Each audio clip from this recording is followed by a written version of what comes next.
మానవుల గురించి విన్నాం, కానీ ఫస్ట్ టైం ఆది మానవుని చూపించడానికి వచ్చేస్తున్నారు చమ్మక్ చంద్ర along with his team. So let's welcome them.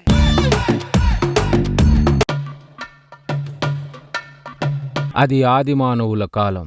అడవి జంతువులాగే మనిషి కూడా జంతువుల అడవిలో జీవించే కాలం. ఇదిగిదిగో వస్తున్నాడు చూడు, వీడే భూమి మీద మొట్టమొదటి ఆది మానవుడు. వీణ్ణి చూస్తే అమాయకుల్లా కనిపిస్తున్నాడు కదూ, అంత అమాయకుడేం కాదు వీడు. ఒక్కసారి వీడి జీవితంలో తొంగి చూద్దాం. ఈ ఆది మానవుడికి ఆకలి వేస్తున్నట్టు అనిపిస్తుంది. పెద్ద కర్ర తీసుకొని జంతువుని చంపి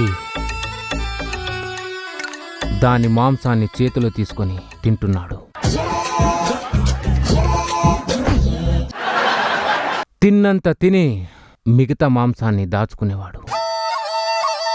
ఈ ఆది మానవుడు తినేసి ఎక్కడ పడితే అక్కడే పడుకునేవాడు. వేటాడడం, తినడం, నిద్రపోవడం ఇదే ఇతని దినచర్య. ఈ ఆది మానవుడు నిద్రలో ఉన్నప్పుడు అనుకోకుండా అక్కడ ఆకులు కదిలిన చప్పుడు వినిపించింది. ఆది మానవుడు లేచాడు. ఏంటి శబ్దం అనుకున్నాడు. వెనక్కి తిరిగాడు. వెనక్కి తిరిగి చూస్తే ఓ వింత జీవి.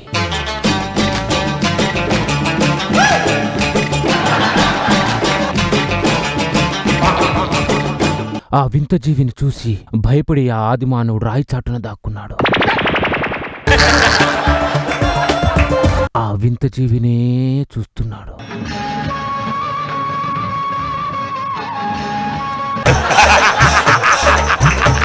ఆ వింత జీవి చూడ్డానికి నాలాగే ఉన్నా ఆ జీవిలో మాత్రం కొన్ని మార్పులు ఉన్నాయని గమనించాడు. ఆ వింత జంతువు ఆ ఆది మానవుని భయపెట్టాలని చూసింది. ఆ ఆది మానవుడు కూడా ఆ వింత జీవిని భయపెట్టాడు.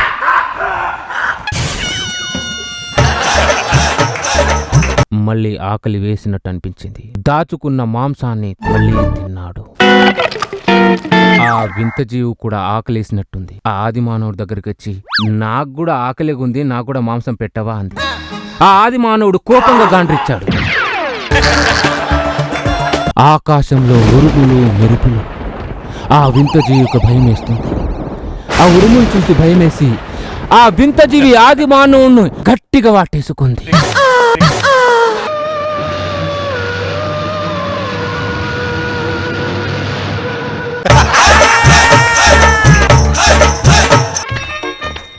ఆ ఆది మానవుడికి ఒక్క క్షణం ఏమీ అర్థం కాల. ఆ ఆది మానవుడికి కొత్తగా ఉంది.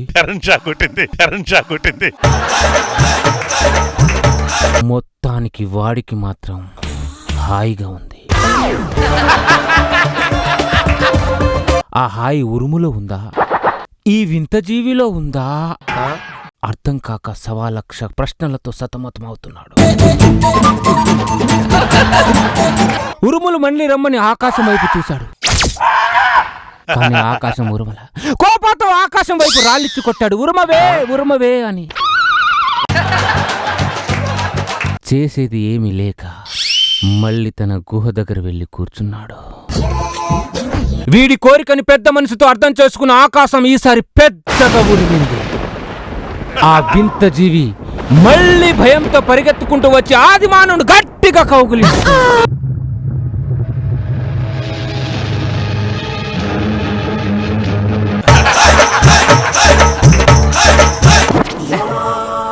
మాంసం కడుపు నింపుతుంది, ఈ వింత జీవి ఏదో మనసు నింపుతుందని ఆది మానవుడు గ్రహించాడు. ఆ ఆది మానవుడు తన దగ్గరున్న మాంసాన్ని ఆ వింత జీవికిచ్చి తిను అన్నాడు. ఆది మానవుడు ఆ జీవిని చూసి సంతోషపడుతున్నాడు.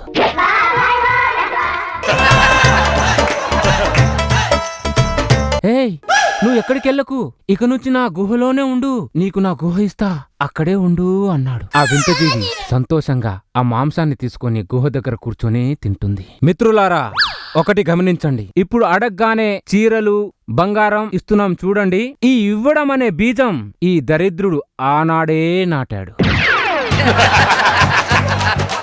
అంతలోనే తన సాటి ఆది మానవుడు అక్కడికొచ్చాడు.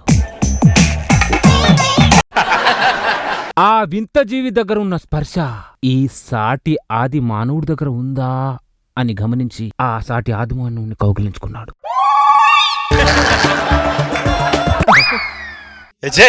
వాడి దగ్గర చెమట కంపు తప్ప ఏమీ లేదని గ్రహించాడు.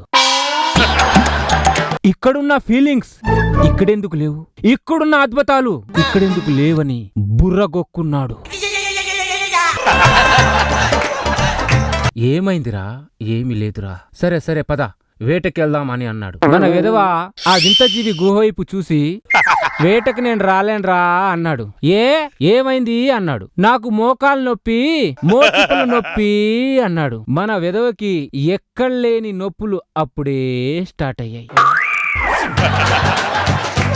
ఒక వింత జీవి కోసం ఆది మానవుడు అబద్ధమాడిన మొట్టమొదటి సందర్భం ఇదే మిత్రులారా. మొదలైందా?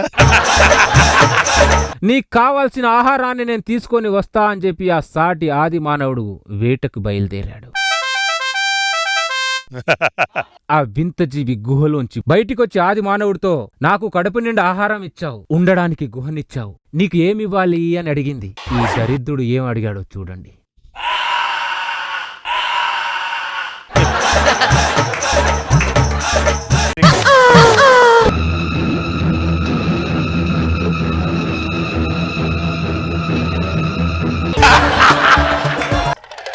కన్ఫ్యూజన్ లో ఉన్న వీడికి ఇప్పుడు క్లారిటీ వచ్చింది.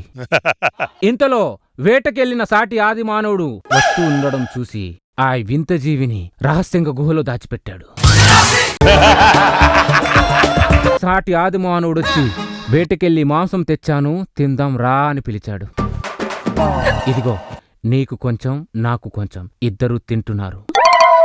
అంతలో ఆ వింత జీవి గుహలోంచి బయటికొచ్చి, ఏయ్ నాకు ఆకలిగా ఉంది, నాకు మాంసం కావాలి అని సైగ చేసింది. మే హూనా డోంట్ వరీ. వాడు తింటున్నట్టు ఓరాక్షన్ చేస్తూ ఆ వింత జీవి కోసం ఆ మాంసాన్ని పక్కన పెట్టాడు. తినేశాం కదా, దా ఇద్దరం పడుకుందాం అన్నాడు. కాసేపటికి మన ఆనిముత్యం లేశాడు. ఆ వింత జీవి కోసం దాచిపెట్టిన మాంసాన్ని తీసుకెళ్లి ఆ వింత జీవికిచ్చాడు. ఆ జీవి మొత్తం తినేసి పడుకోవడానికి గుహలోకి వెళ్తుంటే, నేను కూడా నీతో పాటు గుహలోకి వస్తా అని అడిగాడు. నాకు అవసరం ఉన్నప్పుడే నా గుహలో ఎంట్రీ, నీకు అవసరమైనప్పుడు కాదు అంది. మిత్రులారా, ఈ రోజు మనం అడుక్కుంటున్నామే, ఆనాడే ఈ దరిద్రుడు దానికి బీజం వేశాడు. ఒక్కసారి నీ గుహలోకొస్తా అన్నాడు. చెప్తే అర్థం కాదారా నీకు? మెడపట్టి వాణ్ణి తోసేసింది. వాడు వెళ్లి సాటి ఆది మానవుడి మీద పడ్డాడు. సాటి ఆది మానవుడు, నా మిత్రుణ్ణి పట్టుకొని కొడుతుంది ఎవతిది? వసే రాక్షసి, నా మిత్రునే కొడతావా నిన్ను? మిత్రమా, ఈ వింత జీవిది ఏమనుకు, ఇది నాకు కావాల్సిన పదార్థం అన్నాడు. మిత్రమా, నీ కాలు పట్టుకుంటాను, నువ్వు చేసే ఈ ఒక్క తప్పు వల్ల భావి తరాల వాళ్ళు ఈ జీవికి బానిసైపోతారు. నా మిత్రుడు చెప్పింది నిజమేనేమో అని ఆలోచించసాగాడు. ఇది గమనించిన ఆ వింత జీవి ఈ బానిస ఎక్కడ చేజారిపోతాడేమోనని వాణ్ణి మళ్ళీ లపక్కన వచ్చి వాటేస్తుంది.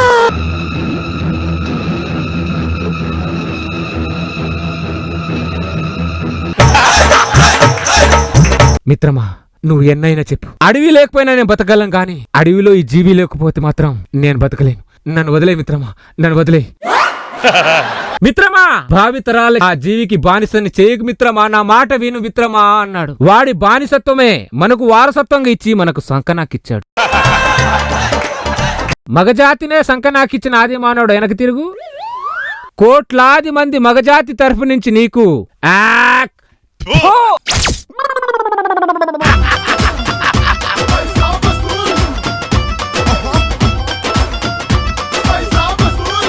నాగబాబు సార్, ఆడవాళ్ళకి మగవారి బానిసత్వం అప్పటి నుంచే స్టార్ట్ అయిందని చాలా ఫన్నీగా చెప్పారు. వెరీ నైస్, బాగుంది చంద్ర. రోజా గారు, ఇవ్వడం, అబద్ధాలు చెప్పడం, ఆశపడటం అన్ని మీరే అప్పటి నుంచి స్టార్ట్ చేశారు. సో మగజాతి అంతా మీ వల్ల ఇలా అయిపోయిందంట. నైస్.